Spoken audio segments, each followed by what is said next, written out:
धरम शशिकिशोरधरं त्रिलोकी रक्षाधरं निखिलचन्द्रधरं त्रिहारं भस्माम्बरधरं गिरिराजकन्या दिव्यालोकनधरं वरदं प्रपद्ये। नारायणं नमस्कृत्यं नरं चैव नरोत्तमं देवीं सरस्वतीं व्यासं ततो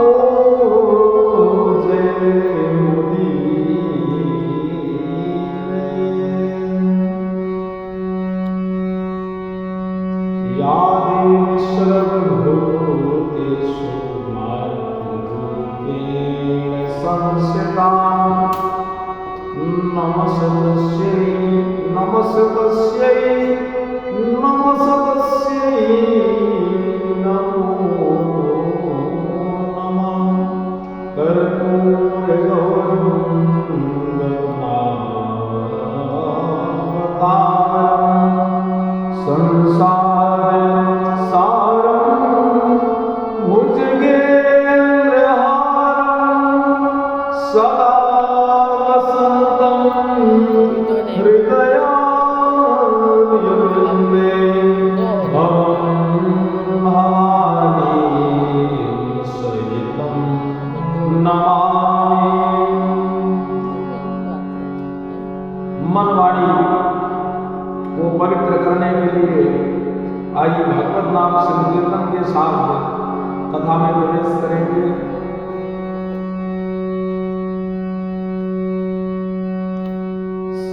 श्रीमन्नारायण नारायण नारायण भजो नारायण नारायण नारायण श्रीमन्नारायण नारायण नारायण भजो नारायण नारायण नारायण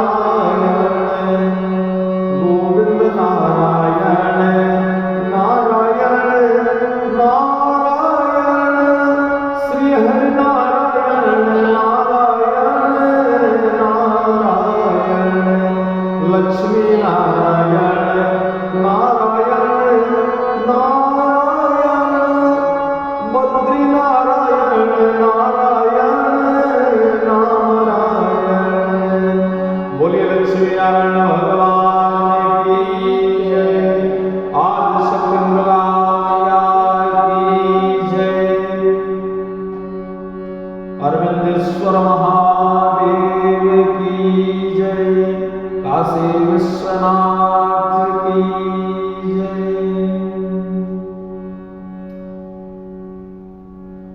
श्री पुराण पुरुषोत्तम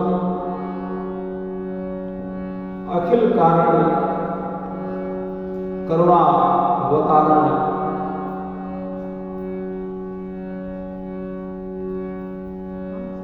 दीनानाथ विश्वनाथ महाकाल आकाशे तारकम लिंगम पाताले हाटकेश्वर मृत्युलोक महाकाल लिंगम नमोस्तुते। भगवान शिव को प्रणाम करते हुए ये श्री शिव महापुराण में प्रवेश करते हैं। आप सभी भक्त इस पावन महापुराण को श्रवण करिए। श्रृंगी ऋषि की पावन धरा पर बाबा महादेव की असीम अनुकंपा, उनकी कृपा से श्री शिव महापुराण की कथा कहने का हनुमान जी महाराज जी के आशीर्वाद से बहुत बड़ा सौभाग्य प्राप्त इस शिव महापुराण जैसे इस पावन ग्रंथ को देखने का उसका आशीर्वाद और कहने का बड़ा सौभाग्य प्राप्त हुआ। श्री पुराण पुरुषोत्तम श्री गणेशाय नमः।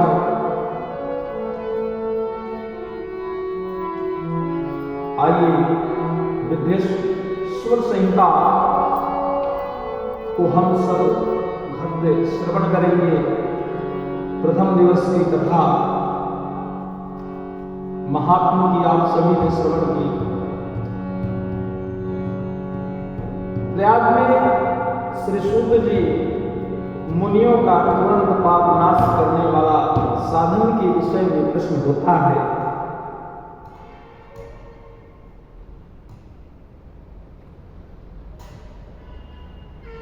जब प्रश्न विषय पर होता है साधन के, आदंत मंगल मजात समान भावा मार्यम तमीस मजरा मर्मादेवं पंचाननं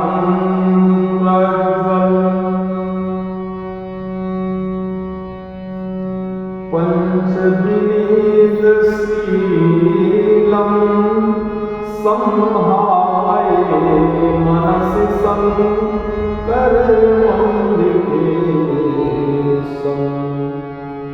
आदंत मंगल मजात समान भाव, जो आदि है प्यारे, अंत है, मध्य भी नित्य मंगलमय है,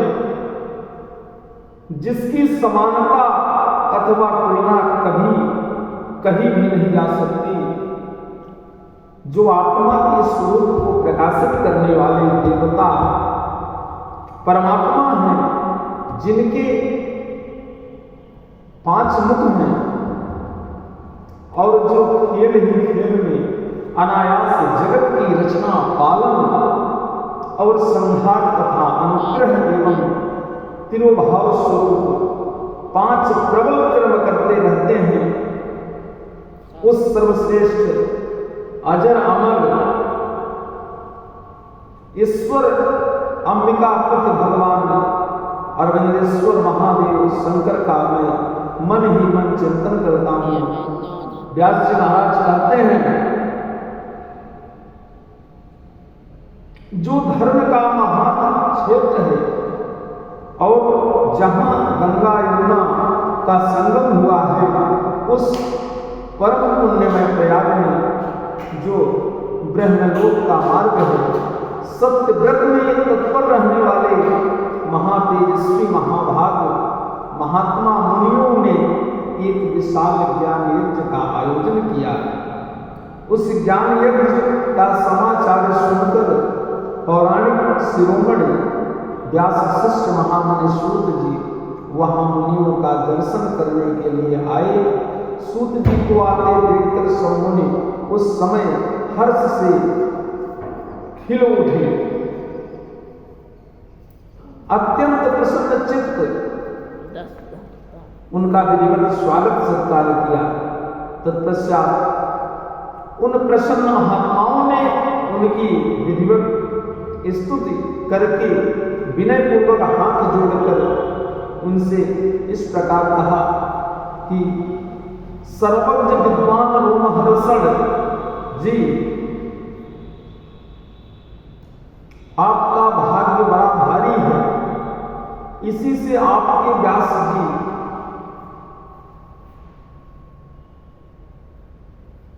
के मुख से आप अपनी प्रसन्नता के लिए ही संपूर्ण पुराण विद्या प्राप्त की, इसलिए आप आश्चर्य स्वरूप कथाओं के भंडार हैं। ठीक उसी तरह जैसे रत्नाकर समुद्र बड़े बड़े सारभूत रत्नों का आधार है, तीनों लोकों में भी भूत वर्तमान भविष्य और भी जो कोई वस्तु है प्यारे, वह आपसे अज्ञात नहीं है। आप हमारे सौभाग्य से इस यज्ञ का दर्शन करने के लिए यहाँ पधारे गए हैं। और इसी व्यास से हमारा कुछ कल्याण करने वाले, क्योंकि आपका आगमन निरंतर नहीं हो सकता। हमने पहले भी आपसे शुभाशुभ तत्व का पूरा वर्णन सुना है, किंतु उससे तृप्ति नहीं हुई। हमें उसे सुनने की बारंबार इच्छा मन में जागृत हो रही है। उत्तम बुद्धि वाले संत जी, इस समय हमें एक ही बात सुननी है। यदि आपका अनुग्रह हो तो गोपनीय होने पर भी आप उस विषय का वर्णन करें। घोर कलयुग आने पर मनुष्य पुण्य कर्म से दूर रहेंगे, दुराचार में फंस जाएंगे और सब के सब सत्य भाषण से मुंह फेर लेंगे, दूसरों की निंदा में तत्पर होंगे, पराये धन को हड़प लेने की इच्छा करेंगे, उनका मन पराई स्त्रियों में आसक्त होगा, वे दूसरे प्राणियों की हिंसा किया करेंगे, अपने शरीर को ही आत्मा समझेंगे, मूढ़ नास्तिक और पशुबुद्धि रखने वाले होंगे, माता पिता से द्वेष रखेंगे, ब्राह्मण लोग रूपी ग्राह के ग्रास बन जाएंगे, वेद बेचकर जीविका चलाएंगे, धन का उपार्जन करने के लिए ही विद्या का अभ्यास करेंगे और मद से मोहित रहेंगे, अपनी जात के कर्म छोड़ देंगे, प्रायः दूसरों को ठगेंगे, तीनों काल की संध्योपासना से दूर रहेंगे और ब्रह्म ज्ञान से शून्य होंगे। समस्त क्षत्रिय भी स्वधर्म का त्याग करने वाले होंगे, कुसंगी पापी और व्यभिचारी होंगे, उत्तम और उनमें शौर्य का अभाव होगा, वे कुत्सित चौर कर्म से जीविका चलाएंगे, सूत्रों का सा वर्ताव करेंगे, उनका चित्त काम का किंकर बना रहेगा, वैश्य संस्कार भ्रष्ट स्वधर्म त्यागी कुमारनी धनोपार्जन परायण तथा नापतौल में अपनी कुत्सित वृत्ति का परिचय देने वाले होंगे। इस प्रकार के कहते हैं, व्यास जी महाराज कहते हैं, उन भावितात्मा मुनियों की यह बात सुनकर सूत जी मन ही मन भगवान शंकर का स्मरण करके उनसे इस प्रकार बोले। सूत जी कहते हैं कि शिव पुराण का परिचय सुनो। शिव पुराण है क्या? साधु महात्माओं, आपने बहुत अच्छी बात पूछी है। आपका यह प्रश्न तीनों लोगों का हित करने वाला है। मैं गुरुदेव व्यास का स्मरण करके आप लोगों के स्नेहवश इस विषय का वर्णन करूंगा। आप आदर पूर्वक सुने। सबसे उत्तम जो शिव पुराण है वह वेदांत का सारे सर्वस्व है तथा वक्ता और श्रोता का समस्त पाप राशियों में उद्धार करने वाला है। यह वह परलोक में परमार्थ वस्तु को देने वाला और काल की कलमश राशि का विनाश करने वाला है।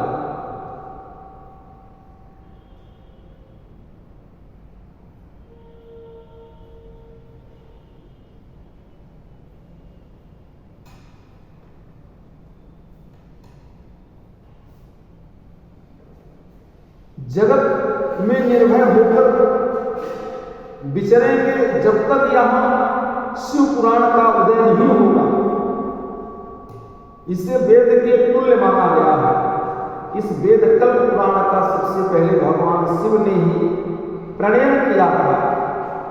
विद्येश्वर संहिता, रुद्र संहिता, विनायक संहिता, उमा संहिता, मातृ संहिता, एकादश रुद्र संहिता, कैलाश संहिता, शतरुद्र संहिता, कोटि रुद्र संहिता, सहस्त्र कोटि रुद्र संहिता, वायवीय संहिता तथा धर्म संहिता, इस प्रकार इस पुराण की 12 भेद या खंड हैं।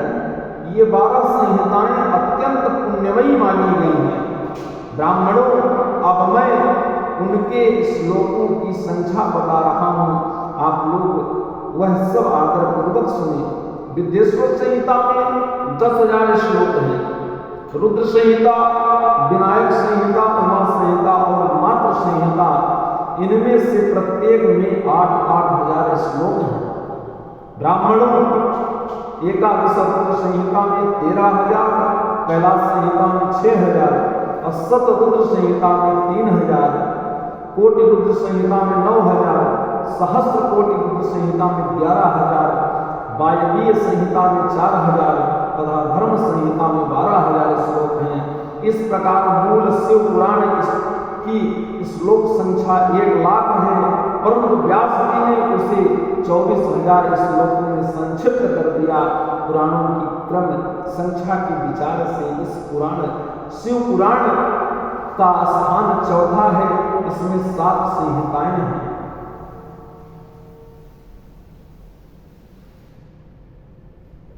पूर्व काल में भगवान शिव ने श्लोक संख्या की दृष्टि से 100 करोड़ श्लोकों का एक ही पुराण ग्रंथित किया। सृष्टि के आदि में निर्मित हुआ वह पुराण साहित्य अत्यंत विस्तृत था। फिर द्वापर आदि युगों में द्वैपायन, व्यास आदि महर्षियों ने जब पुराण का 18 भागों में विभाजन कर दिया, उस समय संपूर्ण पुराणों के संक्षिप्त स्वरूप केवल 4 लाख श्लोकों की रह गई। उस समय उन्होंने शिव पुराण को 24,000 श्लोकों में प्रतिपादन किया। यही इसके श्लोकों की संख्या है। यह वेद तुल्य पुराण 7 संहिताओं में बटा हुआ है प्यारे। इसकी पहली संहिता का नाम विद्येश्वर संहिता है, दूसरी रुद्र संहिता समझनी चाहिए, तीसरी का नाम शतरुद्र संहिता, चौथी का नाम कोटि रुद्र संहिता, पांचवी का नाम उमा संहिता, छठी का नाम कैलाश संहिता, सातवीं का नाम वायवीय संहिता। इस प्रकार ये 7 संहिताएं मानी गई हैं। इन 7 संहिताओं से युक्त दिव्य शिव पुराण वेद के तुल्य प्रमाणिक तथा सबसे उत्कृष्ट गति प्रदान करने वाला है। यह निर्मल शिव पुराण भगवान शिव के द्वारा ही प्रतिपादित है। साध्य साधन आदि का विचार तथा श्रवण कीर्तन और मनन, इन तीनों साधनों की श्रेष्ठता का प्रतिपादन व्यास जी महाराज सूत जी ने शौनकादि ऋषियों को समझाया। व्यास जी कहते हैं, सूत जी का यह वचन सुनकर वे सब महर्षि बोले, अब आप हमें वेदांत सार स्वरूप अद्भुत शिव पुराण की कथा सुनाइए। सूत जी महाराज ने कहा, आप सब महर्षिगण रोग शोक से रहित कल्याण में भगवान शिव का स्मरण करके पुराण प्रवर श्री शिव पुराण की जो वेद के सार तत्व से प्रकट हुआ है उस कथा को सुनिए। भगवान शिव के लिंग एवं साकार विग्रह की पूजा के रहस्य तथा महत्व का वर्णन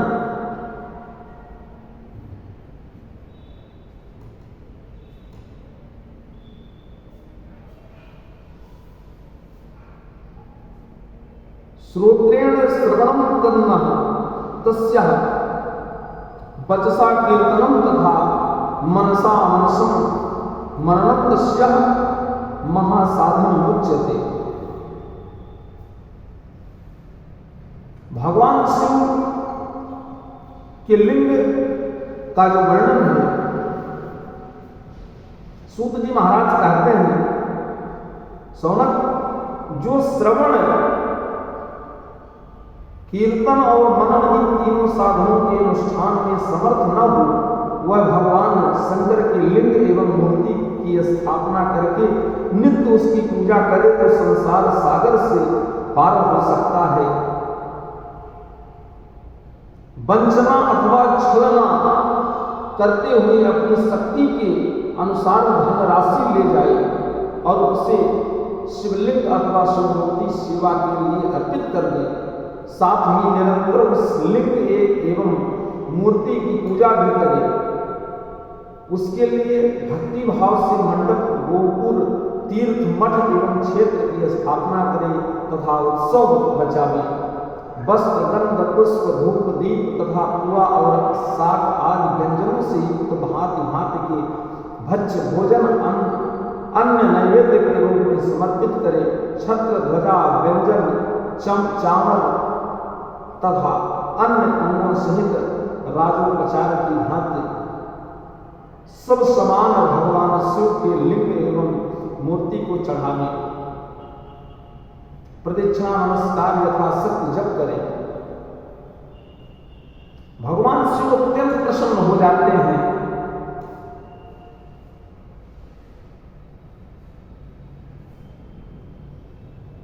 ऋषियों ने पूछा, मूर्ति में ही सर्वत्र देवताओं की पूजा होती है, लिंग में नहीं, परंतु भगवान शिव की पूजा सब जगह मूर्ति में और लिंग में भी क्यों की जाती है? सूत जी ने कहा, मुनीश्वरों, तुम्हारा यह प्रश्न तो बड़ा ही पवित्र और अत्यंत अद्भुत है। इस विषय में महादेव जी ही वक्ता हो सकते हैं, दूसरा कोई पुरुष कभी और कहीं भी इसका प्रतिपादन नहीं कर सकता। इस प्रश्न के समाधान के लिए भगवान शिव ने जो कुछ कहा है और उसे मैंने गुरु जी के मुख से जिस प्रकार सुना है उसी तरह क्रमशः वर्णन करूंगा। एकमात्र भगवान शिव ही ब्रह्म रूप होने के कारण निष्कल निराकार कहे गए हैं। रूपवान होने के कारण उन्हें सकल भी कहा गया है। इसलिए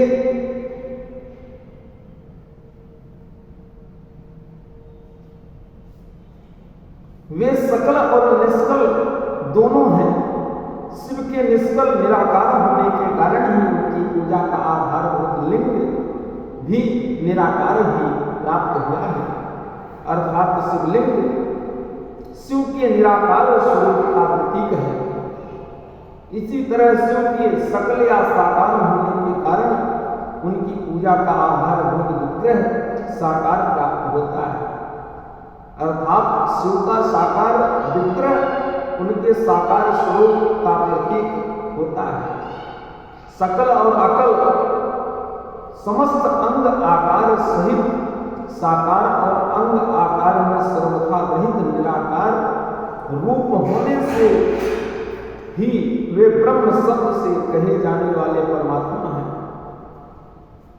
यही कारण है कि सब लोग लिंग निराकार और मूर्ति साकार दोनों में ही सदा भगवान शिव की पूजा करते हैं। शिव से भिन्न जो दूसरे देवता हैं वे साक्षात ब्रह्म नहीं हैं, इसलिए कहीं भी उनके लिए निराकार लिंग नहीं उपलब्ध होता। पूर्व काल में बुद्धिमान ब्रह्मपुत्र सनत कुमार मुनि ने मंदराचल पर नंदकेश्वर से इसी प्रकार का प्रश्न किया था। सनत कुमार बोले, भगवान शिव से भिन्न जो देवता हैं उन सब की पूजा के लिए सर्वत्र प्रायः वेद मूर्ति मात्र ही अधिक संख्या में देखा और सुना जाता है। केवल भगवान शिव की ही पूजा में लिंग और वेद दोनों का उपयोग देखने में आता है। अतः कल्याणमय नंदकेश्वर इस विषय में जो तत्व की बात हो उसे मुझे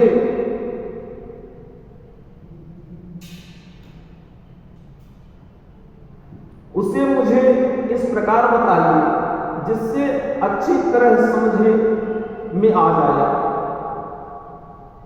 नंदकेश्वर ने कहा, निष्पाप ब्रह्म कुमार, आपके इस प्रश्न का हम जैसे लोगों के द्वारा कोई उत्तर नहीं दिया जा सकता, क्योंकि यह गोपनीय विषय है। लिंग साक्षात ब्रह्म का प्रतीक है, तथा आप शिव भक्त हैं, इसलिए इस विषय में भगवान शिव ने जो कुछ बताया है उसे ही आपके समक्ष कहता हूं। भगवान शिव ब्रह्म स्वरूप हैं और निष्कल निराकार हैं, इसलिए उन्हीं की पूजा में निष्कल लिंग का उपयोग होता है। संपूर्ण वेदों का यही मत है। सनत कुमार बोले, महाभारत योगेंद्र, आपने भगवान शिव तथा दूसरे देवताओं के पूजन में लिंग और वेद के प्रचार का जो रहस्य विभाग पूर्वक बताया है वह यथार्थ है। इसलिए लिंग और वेद की आदि उत्पत्ति का जो उत्तम वृतांत है उसी को मैं इस समय सुनना चाहता हूँ। लिंग की प्राकट्य का रहस्य सूचित करने वाला प्रसंग मुझे सुनाइए। इसके उत्तर में नंदिकेश्वर ने भगवान महादेव की निष्कल स्वरूप लिंग के आविर्भाव का प्रसंग सुनाना आरंभ किया। उन्होंने ब्रह्मा तथा विष्णु के विवाद, देवताओं की व्याकुलता एवं चिंता, देवताओं का दिव्य कैलाश शिखर पर गमन, उनके द्वारा चंद्रशेखर महादेव का स्तवन, देवताओं से प्रेरित हुए महादेव जी का ब्रह्मा और विष्णु विवाद के विवाद स्थल में आगमन तथा दोनों के बीच में निष्कल आदि अंतर रहित भीषण अग्निस्तंभ के रूप में उनका आविर्भाव आदि प्रसंगों की कथा कही। तदंतर श्री ब्रह्मा और विष्णु दोनों के द्वारा उस ज्योतिर्मय स्तंभ की ऊंचाई और गहराई का थाह लेने की चेष्टा एवं केतकी पुष्प के साप प्रदान आदि के प्रसंग, इस प्रकार महेश्वर का ब्रह्म और विष्णु को अपने निष्कल और सकल स्वरूप परिचय देते हुए लिंग पूजन का महत्व बताना नंदकेश्वर कहते हैं। तदनंतर वे दोनों ब्रह्मा और विष्णु भगवान शंकर को प्रणाम करके दोनों हाथ जोड़ उनके दाएं बाएं भाग में चुपचाप खड़े हो गए। उन्होंने वहां साक्षात प्रकट पूजनीय महादेव जी को श्रेष्ठ आसन पर स्थापित करके पवित्र पुरुष वस्तुओं द्वारा उनका पूजन किया। दीर्घ काल तक अविकृत भाव से सुस्थित रहने वाली वस्तुओं को पुरुष वस्तु कहते हैं और अल्प काल तक ही टिकने वाली क्षणभंगुर वस्तुओं प्राकृत वस्तु कहलाती हैं। इस तरह वस्तु के ये दो भेद जानने चाहिए। किन पुरुष वस्तुओं से उन्होंने भगवान शिव का पूजन किया?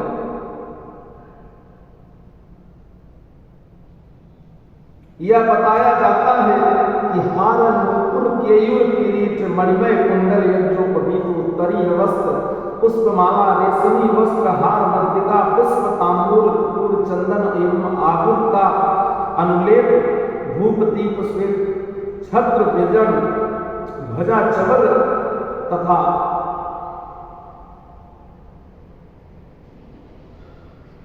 अनन्य दिव्य उपहारों द्वारा जिनका वैभव वाणी और मन की पहुंच से परे था, जो केवल पशुपत परमात्मा, पशुपत का मतलब परमात्मा के ही जो योग्य थे।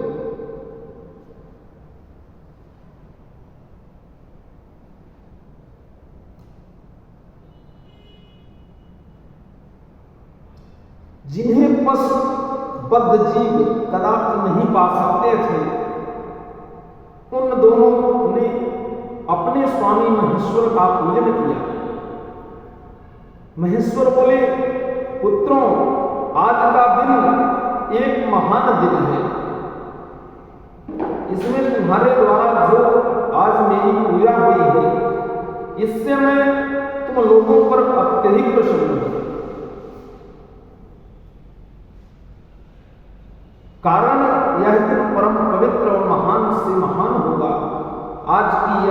शिवरात्रि के नाम से विख्यात होकर मेरे लिए परम प्रिय होगी। इसके समय में जो मेरे लिंग निष्कल अंग आकृत से रहित निराकार स्वरूप के प्रतीक वेद सकल सकार रूप के प्रतीक विग्रह की पूजा करेगा, वह पुरुष जगत के सृष्टि और पालन आदि कार्य भी कर सकता है। जो शिवरात्रि को दिन रात निराहार एवं जितेंद्रिय रहकर अपनी शक्ति के अनुसार निश्चल भाव से मेरी यथोचित पूजा करेगा, उसको मिलने वाले फल का वर्णन सुनो। 1 वर्ष तक निरंतर मेरी पूजा करने पर जो फल मिलता है, वह सारा फल केवल शिवरात्रि को मेरा पूजन करने से मनुष्य तत्काल प्राप्त कर लेता है। जैसे पूर्ण चंद्रमा का उदय समुद्र की वृद्धि का अवसर है, उसी प्रकार यह शिवरात्रि तिथि मेरे धर्म की वृद्धि समय है। इस तिथि में मेरी स्थापना आदि का मंगलमय उत्सव होना चाहिए। पहले मैं जब ज्योतिर्मय स्तंभ रूप से प्रकट हुआ था, वह समय मार्गशीर्ष मास में आराधना नक्षत्र से युक्त पूर्णमासी या प्रतिपदा है। इस प्रकार मेरे 2 रूप हैं, सकल और निष्कल। निष्कल ब्रह्म भाव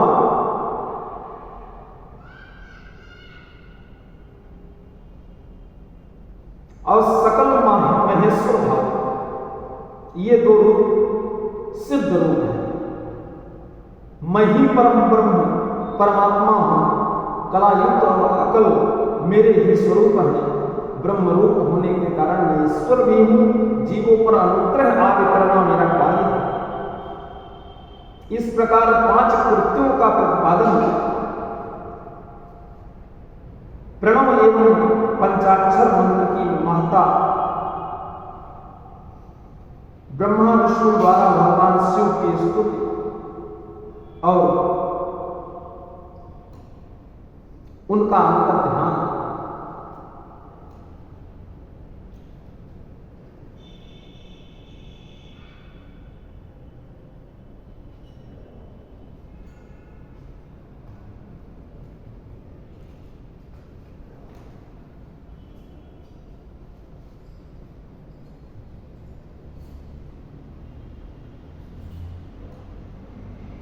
पंचाक्षर मंत्र मंगलकारी है। पंचाक्षर नाम जो है भगवान का मंगलकारी है। कहते हैं कि सबसे पहले मेरे मुख से ओंकार प्रकट हुआ। वे मेरे स्वरूप का बोध कराने वाला है। ओंकार वाचक है और मैं वाच्य हूं। यह मंत्र मेरा स्वरूप ही। प्रतिदिन ओंकार का निरंतर स्मरण करने से मेरा ही सदा स्मरण होता है। मेरे उत्तरवर्ती मुख के आकार पश्चिम मुख से उकार का, दक्षिण मुख से मकार का, नाद का प्राकट्य हुआ। इस प्रकार अवयवों से युक्त ओंकार विस्तार हुआ।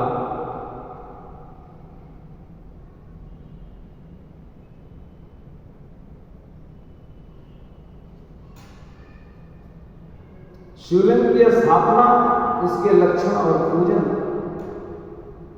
की विधि का वर्णन तथा शिव पद की प्राप्ति करने वाले सत्कर्मों का विवेचन।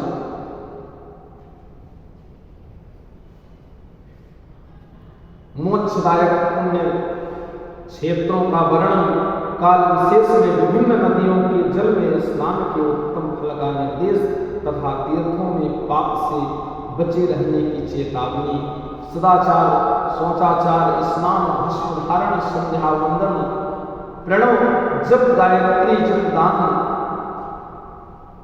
न्यायतः धनोपार्जन तथा अग्निहोत्र आदि की विधि एवं महिमा का वर्णन। इस प्रकार ओम अग्निविद भस्म, वायुविद भस्म, व्योमेत भस्म, जलमित भस्म, स्थलमित भस्म, ये मंत्र है मंत्रित करने के लिए।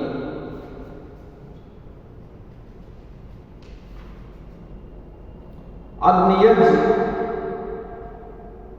देवयज्ञ, ब्रह्मयज्ञ आदि का वर्णन भगवान शिव के द्वारा 7 बारों का निर्माण और उनके देव आराधन से विभिन्न प्रकार के फलों की प्राप्ति का कथन,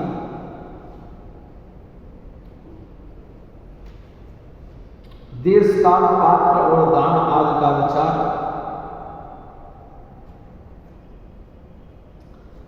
इस प्रकार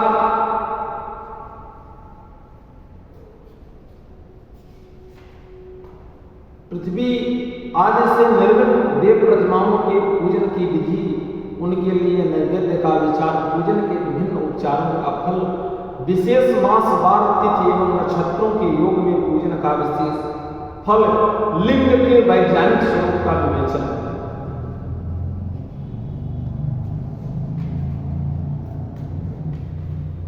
खडलिंग स्वरूप प्रणव का महात्मा, उसके सूक्ष्म रूप ओंकार और स्थूल रूप पंचाक्षर मंत्र का विवेचन, उसके जप की विधि एवं महिमा, कार्य ब्रह्म के लोकों से लेकर कारण रुद्र के लोकों तक का विवेचन करके कालातीत पंचावर्ण विशिष्ट शिवलोक के अनिर्वचनीय वैभव का निरूपण तथा शिव भक्त के सत्कार की महत्ता, इस प्रकार करके जन्म दीपन बोधन ताड़न विसेचन विमलीकरण जीवन तर्पण गोपन आप्यायन, इसकी विधि इस प्रकार है।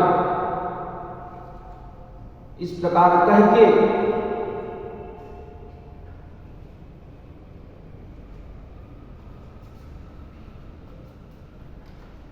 बंधन और मोक्ष का विवेचन, शिव पूजा का उपदेश, लिंग आदि में शिव पूजन का विधान, भस्म के स्वरूप का निरूपण और महत्व, शिव एवं गुरु शब्द की व्युत्पत्ति तथा शिव के भस्म धारण का रहस्य।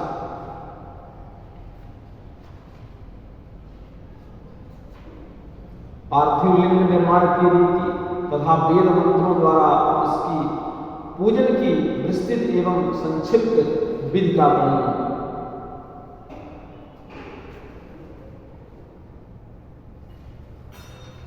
पार्थिव पूजा की महिमा, शिव नैवेद्य भक्षण के विषय में निर्णय तथा बिल्व का महत्व।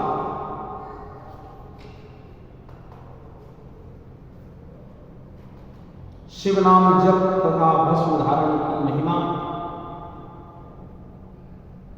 त्रिपुंड के देवताओं और स्थान आदि का प्रतिपादन,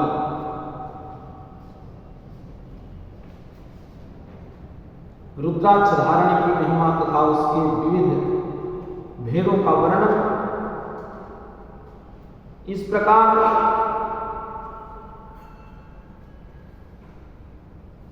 विद्येश्वर संहिता यहीं पे विश्राम होती है। आगे की कथा रुद्र संहिता प्रथम सृष्टि खंड जो है उसकी कथा बड़ी भाव श्रद्धा से आप सब सुनेंगे।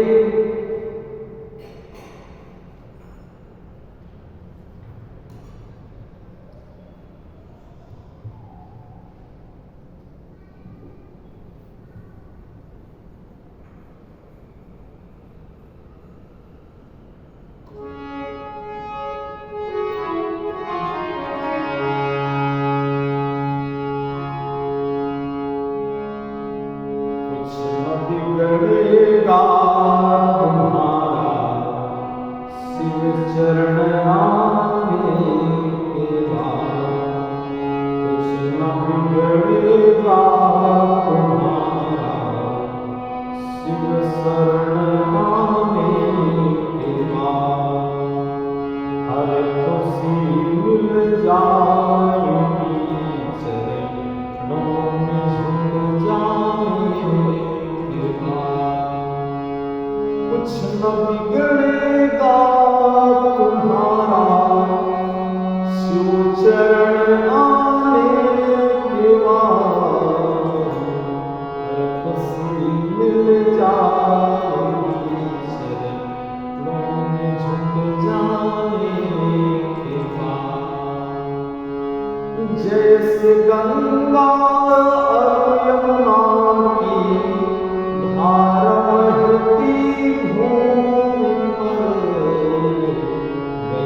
भगवान की जय।